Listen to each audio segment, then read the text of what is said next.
Isang napakatagal ng laban ang kaso po sa pagitan ng Ripple at ng US Securities and Exchange Commission o SEC. 4 na taon nang umuusad ang kasong ito at tila may bagong sinyales na malapit na po itong matapos. Pero ano nga bang dahilan ng kasong ito? Noong taong 2020 ay kinasuhan po ng SEC ang Ripple dahil sa umano'y pagbebenta nito ng XRP bilang isang unregistered security. Matagal itong pinaglaban ng Ripple at noong August 2024, nagdesisyon si Judge Annalisa Torres na may ilang paglabag nga si Ripple. Pero hindi lahat ng inaakusa ng SEC ay may sapat na basihan. Sa kabila ng desisyong ito ay muling binuhay ng SEC ang kaso sa pamamagitan po ng isang apela. Ngunit ngayon, may bagong development na tila nagpapahiwatig na malapit ng isuko ng SEC ang laban kay Ripple. Ano po ito at paano po ito makakaapekto sa atin bilang mga Pinoy crypto trader at investor na interesado kay XRP? Kaya yan po ang siyang ating pag-uusapan sa video na ito. Pero bago po tayo magpatuloy, ay nais ko lamang po munang bigyang linaw ang aking disclaimer kung saan ang nilalaman po ng video na ito ay hindi po ito isang financial advice. For education and information purposes lamang po ang layunin nito. Matapos po ang naging desisyon ng korte nitong August 2024, inakala ng maraming XRP investors na tapos na ang kaso. Pero hindi. Noong sumunod na mga buwan, naglabas po ang SEC ng Notice of Appeal. Ibig sabihin, gusto po nilang ipaglaban pa rin ang kanilang panig. Sa pagpasok po ng taong 2025, ipinasa na ng SEC ang kanilang opening brief.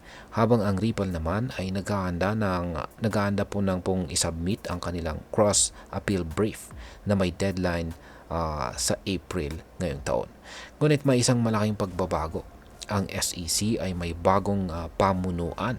Ayan, umalis na po si Ginong Gary Gensler nitong January 2025 at pinalitan po siya ni Ginong Mark Ojeda bilang interim chair. Sa maikling panahon ni Ginoong Ojeda sa pwesto ay nagpakita siya ng pagiging mas pro-crypto, lalo na sa pagsulong ng mas malinaw na regulasyon para sa cryptocurrency. Dahil dito ay marami po ang nag-iisip na posibleng hindi ipagpatuloy ng bagong pamunuan ng SEC ang matagal ng laban nila kay Ripple. Ngayon ay ano po ang bagong senyales na malapit na pong matapos ang kaso?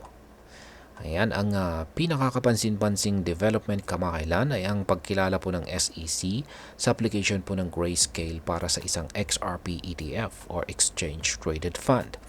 Nitong February 2025, inamin mismo ng SEC ang application ng NYSE para sa isang XRP ETF. Bagamat unang hakbang pa lang ito sa proseso ng pag-approve, marami po ang nagulat dahil tila malambot na postura ngayon ng SEC pagdating kay XRP. Para sa kaunting background ay hindi po madaling makakuha ng pag-approve para sa isang crypto ETF.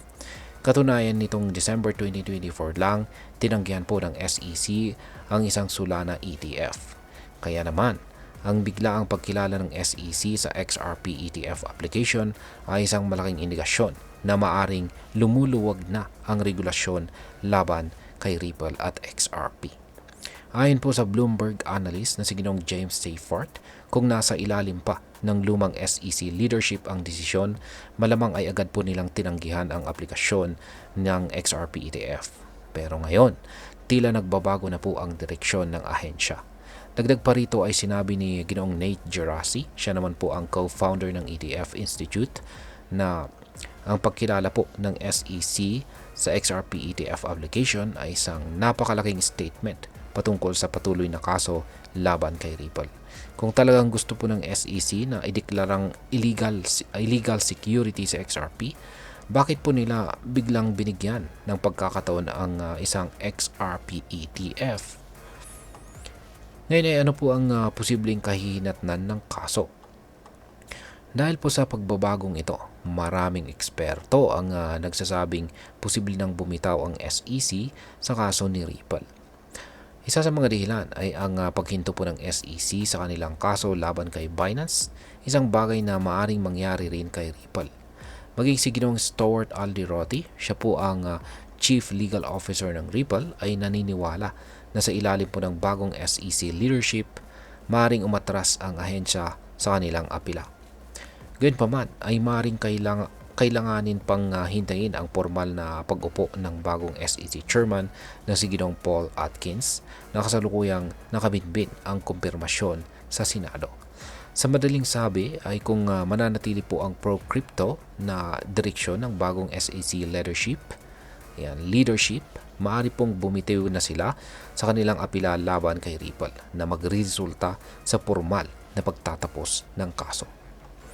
At ngayon ay ano po ang maaaring maging epekto nito para sa atin bilang mga Pinoy crypto traders at investors ni XRP. Yan, kung tuluyan pong bumitaw ang SEC sa kaso, magiging malaking balita ito para sa mga XRP holders.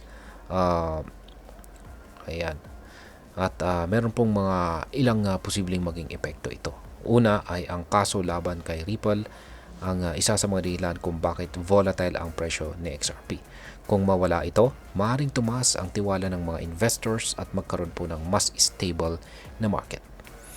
Pangalawa ay kung tuluyan pong maaprubahan ang XRP ETF sa US, maaaring sumunod ang ibang bansa tulad po ng Pilipinas sa pagsasaayos ng regulasyon para dito.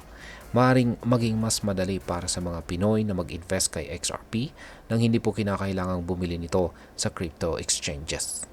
Pangatlo ay ang aksyon po ng SEC ay maaaring maging inspirasyon para sa ibang regulators, kabilang na ang Bangko Sentral ng Pilipinas, upang maglatag ng mas malinaw na regulasyon para sa crypto assets sa bansa. At ang panghuli ay dahil isa ang XRP sa mga pangunahing ginagamit para sa mabilis at murang international remittances, maaaring mas lumawak pa ang paggamit nito sa Pilipinas, lalo na para sa mga OFWs. At ayan, bilang panghuli ay ano naman ang aking masasabi tungkol dito. Kung pagbabasihan natin ang kasalukuyang mga pangyayari, mukhang patungo na po tayo sa isang pro-crypto na direksyon sa ilalim ng bagong SEC leadership. Ang pagkilala po ng SEC sa XRP ETF application ay isang napakalaking hakbang na nagpapahiwatig na maaaring hindi na nila ituloy ang kaso laban kay Ripple. Para sa mga Pinoy na nag-i-invest po kay XRP, ito ay isang magandang balita. Mas magiging stable po ang presyo ni XRP, mas marami ang makakapag-invest ng walang takot at posibleng mas magiging accessible ang XRP ETF sa hinaharap.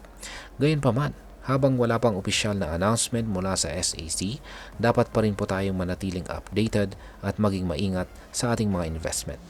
Tandaan, sa mundo po ng crypto, laging may posibilidad ng pagbabago. At ayan, hanggang dito na lamang po tayo sa video na ito mga ka-crypto. Sana po ay inyong nagustuhan ang aking paliwanag sa video na ito. Kung inyo po ito nagustuhan, pag-click lamang po ang like button nito. Marami pong salamat sa panonood, ingat po tayo lagi at God bless po sa ating lahat.